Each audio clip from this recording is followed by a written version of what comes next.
Crazy Train Guy presents an Okanagan Valley Railway production, another episode of How Did He Do That?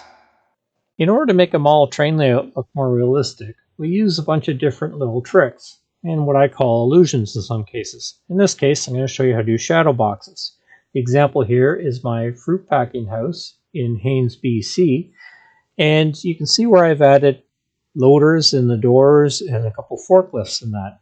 It's just not a huge amount of work to do this. It's an easy little project, and we'll get to work on it right now on how I did this. In one corner of my layout in Midway, I've got an old building from a previous layout that right now I'm just using it to kind of cover up a corner. And we'll use that as an example, and we'll build a shadow box in the loading door. So for my materials, I'm going to use some styrene. Got some spare styrene. Got some paintbrushes ready. T-square. Scouring knife for cutting the styrene, as well as a hobby knife, or I may in fact use the scissors as that's very thin styrene. A steel ruler. A pencil. Some super glue. And a couple of paints. One's a tan, which I'll use to make the color of the floor in the warehouse, and the black to hide the size of the shadow box, make it look like the entire warehouse.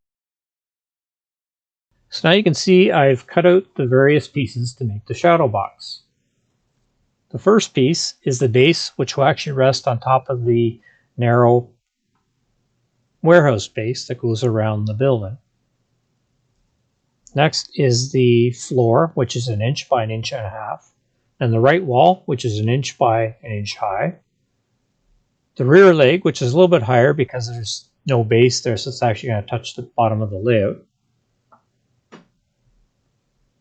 And lastly, the back wall, which is 1.5 inches by 1 inch high again.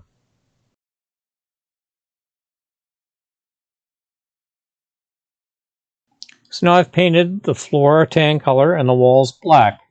The tan, as you can see, probably could use a second coat. For the purpose of this project, I'm going to leave as is. So now I'm starting to put the pieces together using my little super glue, applying it to the edges, in this case the floor, and then the various walls.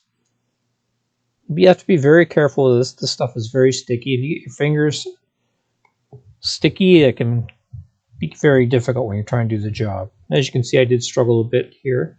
The trick is to hold the pieces firmly in place until they are firmly glued together.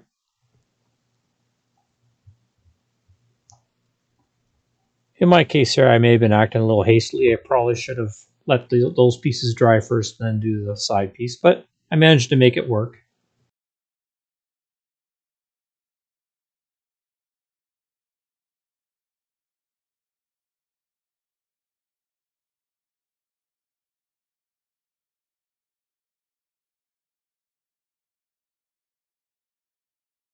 So with the shadow box completed, with the legs on it, I now test to make sure it fits properly into the warehouse corner, which it does. And next step will be to demonstrate how it works.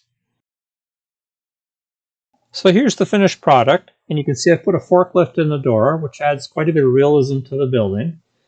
Now, a couple of learning points here. If you want to build one of these, you might want to build it a bit bigger, depending on how much stuff you want to put in the shadow box. You may also want to build a little access thing from inside so you can get at it as well.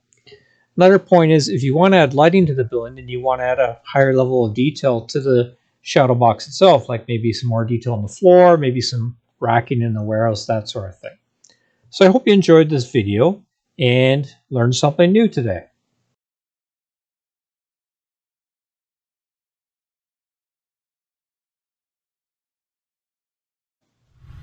Thank you for watching this video. If you liked what you saw and wish to see more content on model trains and real trains, please subscribe to my channel.